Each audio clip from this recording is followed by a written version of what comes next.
When you build that up, leads will follow. Mm-hmm. Whereas everybody comes to say, I want marketing leads. No, let's build the trust and the reputation first. Welcome to Unstoppable Podcast with Harry Sardinas, inspiring conversations with influential millionaires, investors, thought leaders, entrepreneurs who are making a massive difference with their innovative products and services, and sharing the challenges and wisdom of how they sold their first million. Yeah. So, David, talking about this, I want to also ask you a question because when it comes to mentors, that there is always the entrepreneur have that ego, yeah, Yeah, that they don't recognize that they need help, yeah. and they rather than bring a professional like you, right, that understands, or communication and this like that, they try to figure out themselves, and it's not, and maybe say, okay, no, because David charge a lot per hour, yeah, but it's not about how much he charge, it's about the years of experience, and the knowledge that he has, and the faster that can solve the problem, yeah. So there is a lot of successful people. They have a lot of coaches. They have a lot of mentors. More a lot, yeah. Yes. And they are successful, yeah. And then you find a lot of unsuccessful people that say, "Oh, I don't want a coach. I don't want to pay for a mentor. I'll do it myself." And then they are struggling, yeah. Yes. So what can we do to work on the mindset of the entrepreneur to see that this is a clear path, for uh, for the success, yeah? And probably, David, the maybe they think, no, this coach, this mentor doesn't understand me because I am struggling with the business right now, yeah. So um, but you tell them, okay, you're dealing with the struggling, right? Do you think they really with the struggling? Well, I lost my eyesight for 7 years. That's struggling, yeah. And look at me now. So I'm coming. I've been. So they think sometimes that they, oh, maybe David is about to hire the right mentor for you, the right coach for you, yeah. But there is sometimes a disalignment between the entrepreneurs. They are scared, they are ashamed, they think that the coach and the mentor is coming there to tell them what to do, or the coach as a mentor, they never struggle, so how he's going to understand me if the guy doesn't know what I'm going through, and uh, and sometimes it's this mindset that, again, you said that you're in the business of change people's mind, yeah. So how can we change the minds of the entrepreneurs to they are more open and understanding what actually a mentor, a coach can do for their life, can do for the business, and they're working the right person. You can shortcut 10 years of your life, 20 years of your life. You can save your business. Yeah. So what can we do, David, about working the mindset with the entrepreneurs? Harry, this is a wonderful question. More than 50% of my clients come to me when they've actually burnt their boats or broke their boat. 100%. Yeah. That's when that's what they want. Yeah. Yeah. So, this is a special case that you're referring to. Now, however, I've never met an entrepreneur who will tell me that if you're successful to a certain place, does the cost matter?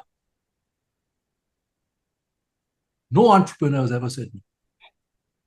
And I said, instead of a cost, I'd like you to now flip it entirely different as an investment, not 100%. in the cash, but an investment in your time with me.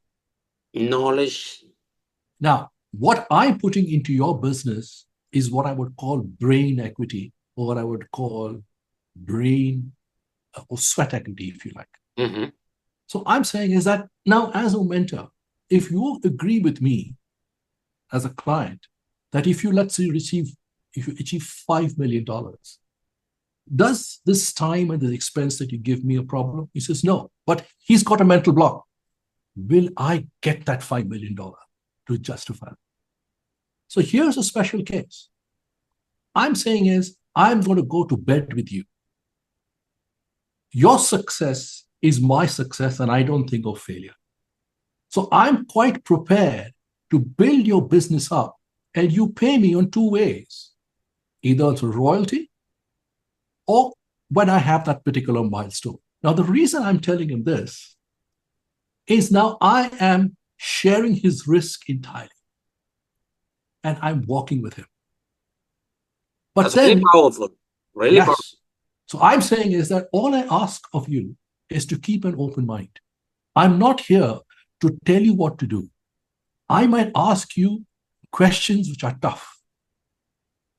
If I ask you the question, I'm really asking you to look at a different direction than what you've been doing for 10, 5, 10, 20 years, etc.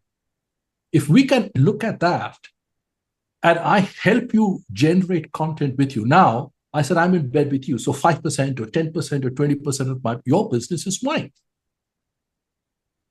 You're not going to become successful if I don't become successful. Mm-hmm. So we are in this together. No entrepreneur has said this. No, he says, okay, let's do together. Mm-hmm. So we now become allies rather than sitting across the table. So he's now willing to share more information with me. I'm willing to take a look at that. The benefit I have, as opposed to other entrepreneurs, I come from a very strong risk management, banking background, who looks at a very holistic approach to business. I might have clients who are up and down the supply chain. So I can put all these together. Then they begin to see, oh my goodness, so I can actually collaborate with others that both of us can make money.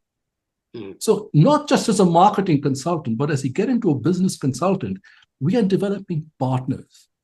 And I need to practice the adage, move from the me to the we. 100%. Yeah. The fastest way that we increase the business is partnership, strategic partners. It's crucial in business, you know. Yeah. People that have your same client base and they don't compete with you, that's amazing, you know. Yes. One of the fastest way to grow the business. so, you know, I have never met an entrepreneur who would say no to this, because now he's now sharing is that my pain is now shared by this guy. That's me. Mm-hmm. I have someone to bounce my ideas off. Mm-hmm. I don't have to now keep it all to myself. You'll find the relief coming to him in the next 5 minutes. And he starts opening up about what his concerns are. But I bring a completely objective view. And I said, can we look at it this way? See, it's a question. It's not a business statement of what he should do. And by him looking at the problem in a different way, you'd be surprised how the problem gets chipped away. You understand? So one of the things that I like to offer clients is that this is one aspect, which is actually a special case. But more often than not, I like to encourage clients to look at content in a way that it engages the consumer and what it means to them, what your product or service means to them. Because we are in the business of just one simple thing, trust and reputation. When you build that up, leads will follow. Mm-hmm. Whereas everybody comes to say, I want marketing leads. No, let's build the trust and the reputation first. And you'll find that your marketing leads is almost axiomatic. Mm-hmm. This kind of building up of this content is actually very vital in the first place. Follow us for more interviews with world's most influential, audacious entrepreneurs that overcame challenges and adversity, providing you with the blueprint of how they sold their first million so you can grow your business exponentially.